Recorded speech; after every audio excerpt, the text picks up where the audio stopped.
तो हमारे पास पहला जो स्टेप होता है, वो पहला स्टेप होता है हमारे पास find out the mass of each element. सवाल में जो आपको कंपाउंड में जो जो एलिमेंट्स दिए जाएंगे, उन एलिमेंट्स का आपको पहले तो मास मालूम करना होगा।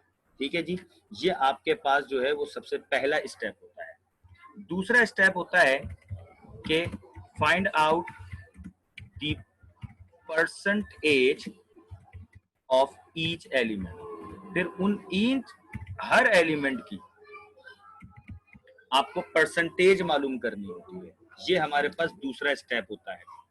ठीक है जी, फिर उसके बाद हमारे पास तीसरा स्टेप होता है कि find out the number of moles of each element.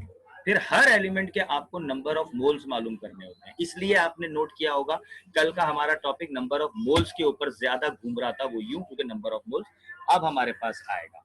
फिर स्टेप नंबर 4 होता है कि divided by least number of moles. फिर हम क्या करते हैं, फिर हम ये देखते हैं कि हमारे पास जितने भी एलिमेंट्स थे, 2 भी हो सकते हैं, 3 भी हो सकते हैं, 4 भी हो सकते हैं, उनमें से नंबर ऑफ मोल्स जिसका सबसे कम होगा तो हम सबको उससे डिवाइड कर देंगे। यानी कि लीस्ट नंबर ऑफ मोल्स वाले को हम सबसे डिवाइड कर देंगे। ठीक है जी, यानी कि जिसका लीस्ट नंबर ऑफ मोल्स होगा तो सबको उससे हम डिवाइड कर देंगे। ये हमारे पास स्टेप नंबर 4 है। अच्छा, स्टेप नंबर 4 के बाद हमारे पास क्या होता है कि जब हमारे पास लीस्ट नंबर ऑफ मोल्स आ जाता है तो फिर उसके बाद हम मॉलिक्यूलर एम्पेरिकल फार्मूला हमारा यहाँ निकल जाता है। ठीक है जी, जब हमारा एम्पेरिकल फार्मूला निकल जाता है तो फिर उसके बाद यहाँ पर हमें एम्पेरिकल फार्मूला मालूम हो जाता है। ठीक है, अब उसके साथ ये न्यूमेरिकल एक और कड़ी में जुड़ जाता है, वो ये कि अगर हमें कहा जाए कि आपको मॉलिक्यूलर फार्मूला भी लिखना है, क्या करना है आपको, मॉलिक्यूलर फार्मूला भी लिखना है। यहां मैं इसको चेंज कर दूं, मॉलिक्यूलर फार्मूला। तो अब हम क्या करेंगे, इस 4 स्टेप के बाद फिर आगे बढ़ जाएंगे। ठीक है, और हम आगे जब बढ़ेंगे 4 स्टेप के बाद, तो हम यहाँ पे जरा मैं नंबर डाल देता हूं, 5वें नंबर से शुरू करूंगा हम।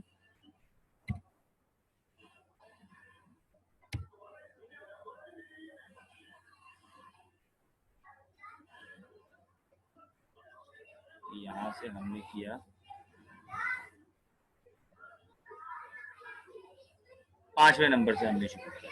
5वां नंबर क्या होता है कि हम जब एम्पेरिकल फार्मूला हमने निकाल लिया, जब हमने एम्पेरिकल फार्मूला निकाल लिया तो उसके बाद हमारे पास जो नेक्स्ट स्टेप होगा, वो नेक्स्ट स्टेप क्या होता है कि नेक्स्ट स्टेप ये होता है कि हम जो है वो मॉलिक्यूलर फार्मूला हमने निकाल लिया।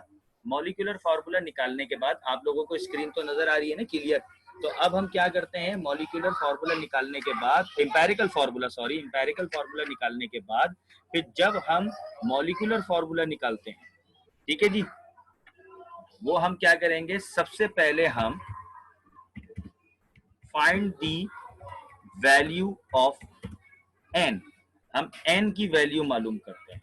ठीक है, अब ये एन की वैल्यू कैसे मालूम करते हैं, इसका एक फॉर्मूला होता है। और इसका फॉर्मूला क्या होता है, इसका फॉर्मूला होता है कि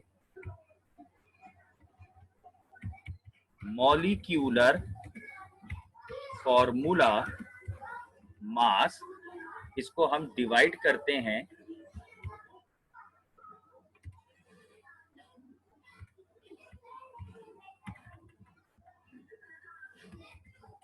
एम्पायरिकल फॉर्मूला मास के साथ। तो अगर हम जब ये दोनों करेंगे तो हमारे पास क्या निकल आएगा, एन की वैल्यू निकल आएगी। अब जब हमारे पास एन की वैल्यू निकल आएगी तो फिर हमारे पास जो छठा स्टेप होगा, वो छठा स्टेप होगा कि फाइंड आउट मॉलिक्यूलर फॉर्मूला। फिर हम मॉलिक्यूलर फॉर्मूला निकालेंगे। और मॉलिक्यूलर फार्मूला हम कैसे निकालते हैं, इसका भी एक हमारे पास फार्मूला होता है, वो कहलाता है m.f। यानी कि मॉलिक्यूलर फार्मूला बराबर है n ब्रैकेट E.F। E.F का मतलब क्या हुआ, एम्पेरिकल फार्मूला को हम मल्टीप्लाई कर देंगे n से। अब जरा मैं ये स्टेप आपको एक दफा दोबारा से समझा दूं।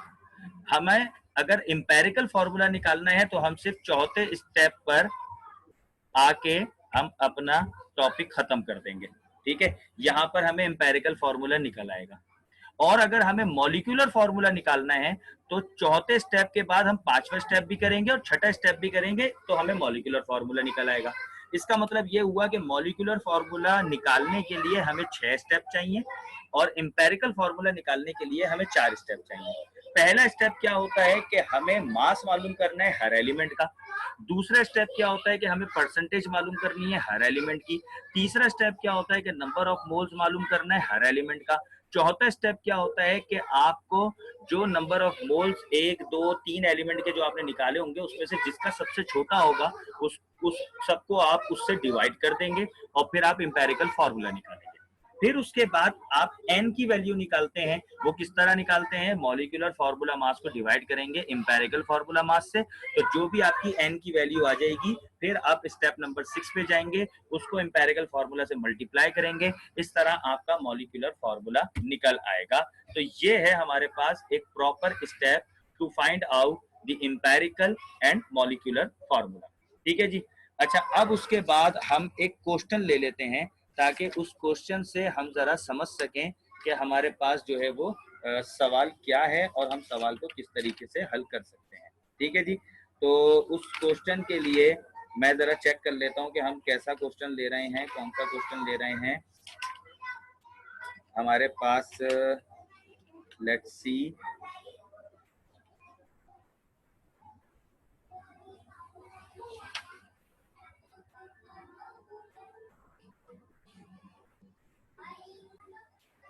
अब प्यारे बच्चों जरा गौर से सुनने वाली बात है। अब जब हम न्यूमेरिकल करने जाएंगे एम्पेरिकल या मॉलिक्यूलर फार्मूला के, तो उस एम्पेरिकल और मॉलिक्यूलर फार्मूला निकालने के लिए जो भी हमें सवाल होगा जिसका हम जवाब देंगे, उस जवाब में सबसे अहम चीज जो है वो कैलकुलेट होगी, वो है हमारा दिमाग। यानी कि हमने अपना दिमाग प्रॉपर तरीके से यूज करना है। सबसे पहला स्टेप हमने सवाल को समझने में लगाना है। सवाल को समझना है हमने। बाज औकात बोर्ड वाले हमें ऐसा सवाल देते हैं जिसमें 6 के 6 स्टेप चलेंगे। बाज औकात वो ऐसा सवाल दे देते हैं जिसमें वो हमें डायरेक्ट शुरू के 2 स्टेप कंप्लीट करके दे रहे हैं। सही है, तो हम डायरेक्ट स्टेप नंबर 3 से शुरू करेंगे।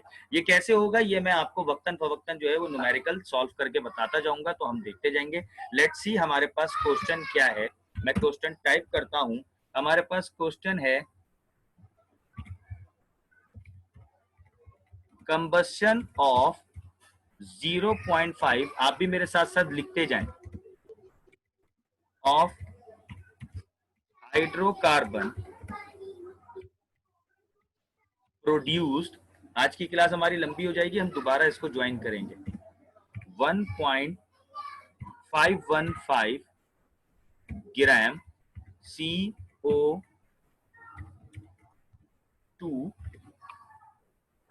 को जरा मैं छोटा कर दूं,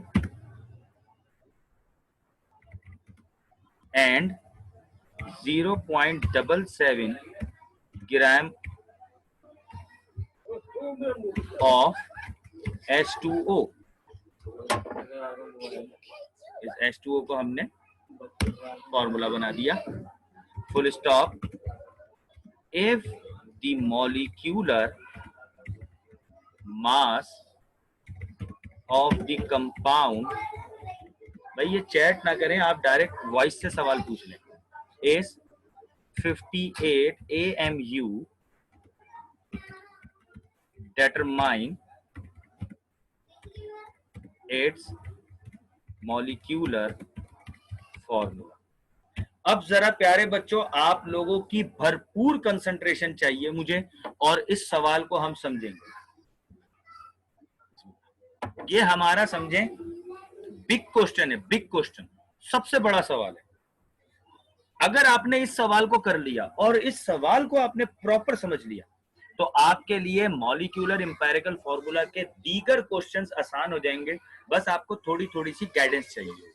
ठीक है, अब वो क्या है जरा गौर से सुने। इन्होंने कहा कि कंबशन, कंबशन कहते हैं जलने को।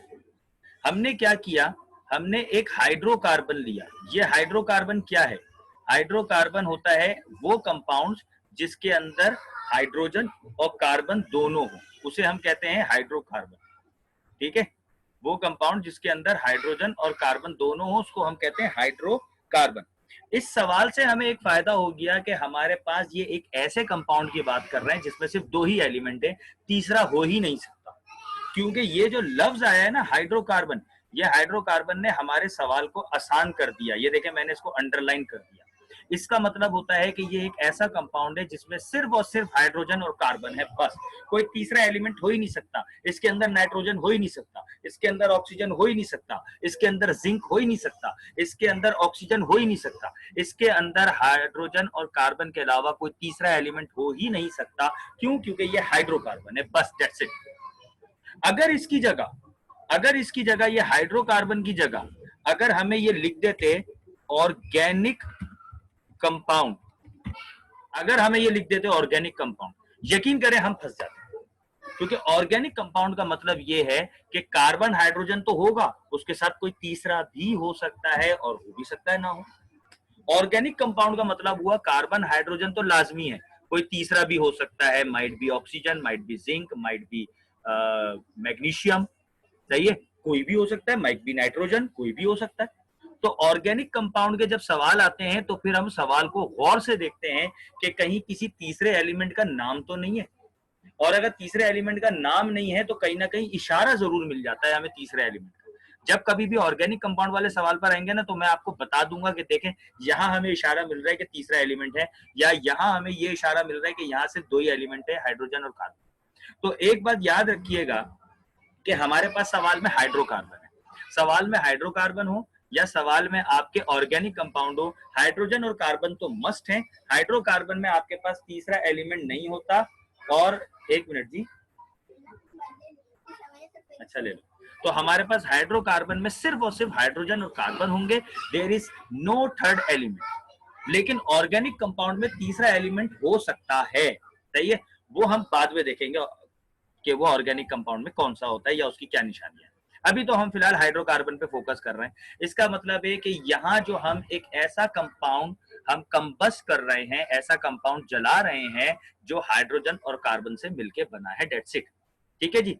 अब वो हाइड्रोकार्बन का वेट कितना दिया है इन्होंने, वो वेट दिया है इन्होंने 0.5 ग्राम। 0.5 ग्राम हमारे पास मास हो गया हाइड्रोकार्बन का। अब इसको जलाने के बाद आपको मिल रहा है 1.515 ग्राम, आपको मिल रहा है कार्बन डाइऑक्साइड गैस। यानी कि हाइड्रोकार्बन को जब आपने जलाया तो 1.515 ग्राम आपको कार्बन डाइऑक्साइड गैस मिल गई, और 0.77 ग्राम आपको वाटर के मॉलिक्यूल्स मिल गए, सही है। ये दोनों चीजें आपको कैसे मिली? जब आपने 0.5 ग्राम हाइड्रोकार्बन को आपने जलाया।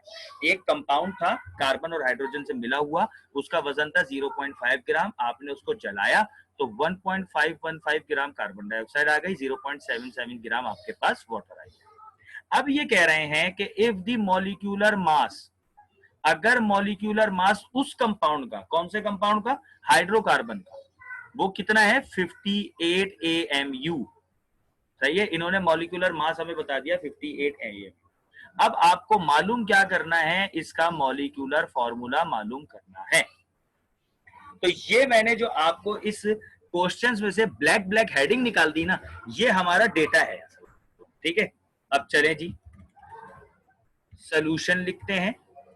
सॉल्यूशन लिखने के बाद हम जरा डेटा बना लेते हैं, ठीक है जी। अब जब हम डेटा बनाएंगे तो हम जरा इसको ब्लैक कलर से ले लेते हैं, ठीक है। अब हम देखते हैं हाँ भाई हमारे पास डेटा में है क्या क्या चीज, सही है। ये सवाल मैंने ऊपर रख दिया। सबसे पहली चीज हमारे डेटा में है मास ऑफ हाइड्रोकार्बन। कितना है मास ऑफ हाइड्रोकार्बन हमारे पास? 0.5 ग्राम। आप लोगों को आवाज आ रही है ना? अब तक स्टेप बाय स्टेप समझ में आ रहा है? yes. दूसरा हमारे पास डेटा है mass of carbon dioxide gas. वो कितना है हमारे पास? 1.515 ग्राम। तीसरा है हमारे पास मास ऑफ H2O वाटर। वो कितना है हमारे पास? 0.77 ग्राम। ठीक है जी। अब मैं जरा इसको जरा छोटा कर दूं ताकि ये हमारे पास कंपाउंड की शक्ल ले ले, ठीक है जी। अब उसके बाद चौथी चीज हमारे पास डेटा से हमें क्या मिली? वो मिली हमें मॉलिक्यूलर मास मिला हमें, और मॉलिक्यूलर मास कितना मिला हमें, हमारा टाइम खत्म हो जाएगा तो हम जो है वो इसको दोबारा लिख लेंगे, ठीक है। इसको हम कहते हैं मॉलिक्यूलर मास हमें मिला 58 AMU, ठीक है जी। और हमें मालूम क्या करना है, मॉलिक्यूलर फॉर्मूला, ये हमें मॉलिक्यूलर फॉर्मूला फाइंड आउट करना है क्वेश्चन। ये बात याद रखिएगा, हम ज्यादा दूर नहीं जाते, ऊपर जाएं। तो मॉलिक्यूलर फॉर्मूला आप मालूम ही तब करोगे जब आपको इंपेरिकल फॉर्मूला मालूम हो। इसका मतलब ये है कि जब आप मॉलिक्यूलर फॉर्मूला मालूम कर रहे हैं तो एक चीज और आपके पास रह गई, वो आपको मालूम करना पड़ेगी, सवाल में कहा नहीं है लेकिन करना पड़ेगी। वो क्या है, इंपेरिकल फॉर्मूला। क्योंकि मॉलिक्यूलर फार्मूला बगैर इंपेरिकल फार्मूला के आप निकाल ही नहीं सकते। तो पहले तो आपको इंपेरिकल फार्मूला निकालना है, फिर आपको मॉलिक्यूलर फार्मूला निकालना है। ये हमारा डेटा बन गया, ठीक है जी, ये हमारा डेटा बन गया। डेटा बनना आसान था, ज्यादा मुश्किल नहीं था, डेटा हमारा बन गया, ठीक है। अच्छा जी, अब जब हमारा ये डेटा बन गया तो अब उसके बाद हमारे पास, अब हम क्या करेंगे, स्टेप वाइज सॉल्व करेंगे। पहला स्टेप क्या था हमारे पास, find out the mass of each element, सही है। अब हमें हर एलिमेंट का मास मालूम करना है। हम जानते हैं हमारे पास दो ही एलिमेंट है, एक कार्बन एक हाइड्रोजन। अच्छा, इस कार्बन और हाइड्रोजन को समझने से भी पहले एक और चीज हमें समझना पड़ेगी, और वो एक बड़ा इंपॉर्टेंट क्वेश्चन है। मैं चाह रहा था कि आप लोगों की तरफ से एक सवाल आए, लेकिन आप लोगों की तरफ से सवाल आया नहीं। वो ये कि गौर से देखें, हाइड्रोकार्बन का मास कितना है, 0.5 ग्राम, यानी कि आधा ग्राम। 1 ग्राम भी मास नहीं है, आधा ग्राम है हाइड्रोकार्बन। लेकिन आपको कार्बन डाइऑक्साइड का मास मिल रहा है 1.5 ग्राम, और इसका मिल रहा है 0.77 ग्राम। यानी कि हाइड्रोकार्बन से ज्यादा मास तो आपके पास कार्बन डाइऑक्साइड का है और वाटर का है। ये क्या मसला है भाई, ये चीज समझ में नहीं आई हमें, है ना भाई, ये चीज समझ में नहीं आई।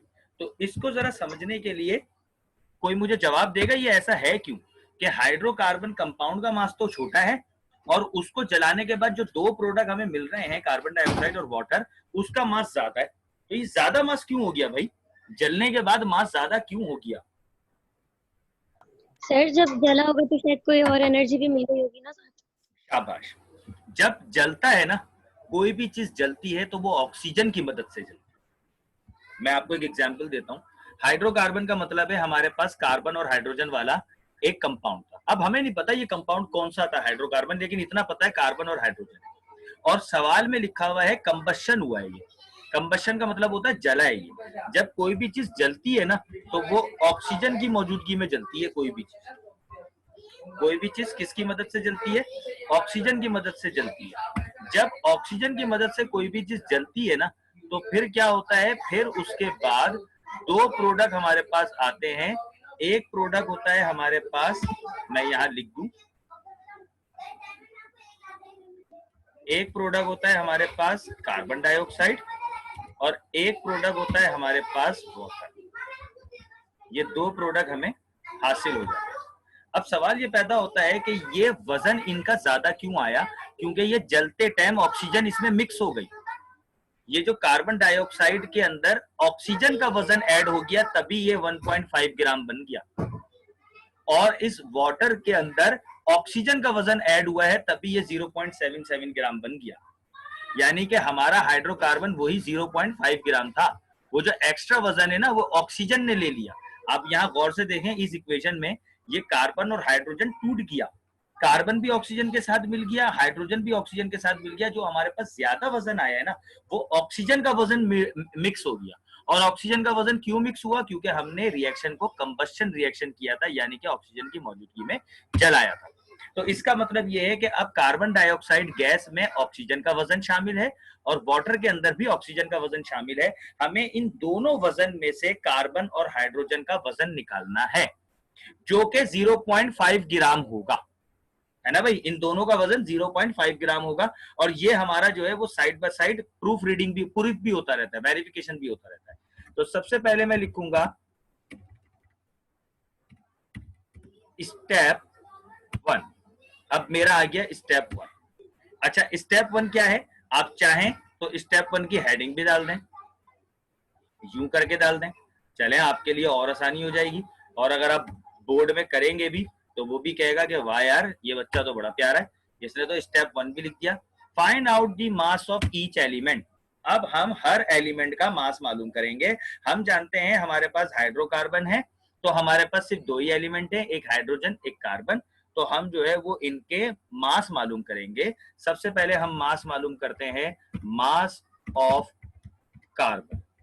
हम कार्बन का मास मालूम करने जा रहे हैं, ठीक है। हम लिखेंगे we know that,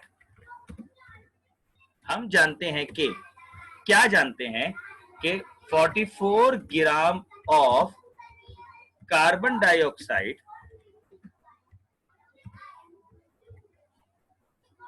44 gram carbon dioxide contain 12 gram of carbon.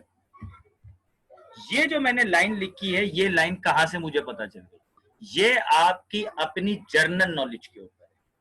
हम जानते हैं कार्बन डाइऑक्साइड का अगर मैं मोलर मास निकालूं तो कार्बन का 12 होता है, ऑक्सीजन का 16 होता है। चूंकि 2 ऑक्सीजन है तो 16 मल्टीप्लाई बाय 2 32, और उसमें 12 प्लस कर दे 44। तो 44 ग्राम कार्बन डाइऑक्साइड का अपना मोलर मास है। और इस 44 ग्राम में कार्बन का वजन कितना है? 12 ग्राम है, क्योंकि कार्बन एक है ना भाई। अब हम क्या करेंगे, यूनिटरी मेथड चलाएंगे जो हमने लास्ट टाइम किया था कि 1 ग्राम ऑफ, बल्कि मैं काम करता हूं इसी को ही कॉपी पेस्ट करता हूं। अब मैं 44 ग्राम नहीं बल्कि 1 ग्राम ऑफ कार्बन डाइऑक्साइड की वैल्यू मालूम करूंगा। आप जानते हैं कि जब हम 1 ग्राम की वैल्यू मालूम करते हैं, जैसा कि हमने लास्ट टाइम किया था, लेस पापड़ की हमने एग्जांपल दी थी, तो हमने क्या कहा था कि जो 1 ग्राम की हम वैल्यू डालते हैं उसको हम डिवाइड में ले जाते हैं, यानी कि 44 क्या होगा आपका, डिवाइड में नीचे आ जाएगा। ये 44 आपका क्या हो जाएगा, नीचे आ जाएगा, ठीक है। लेकिन चूंकि हमें 1 ग्राम की वैल्यू तो नहीं मालूम करनी थी, हमें तो मालूम करनी थी कार्बन डाइऑक्साइड कितना है, 1.515। तो अब हम यहां लिखेंगे कि 1.515 ग्राम जो कार्बन डाइऑक्साइड है उसके अंदर कितने ग्राम कार्बन होगा। हम क्या करेंगे, ये वाली वैल्यू लेंगे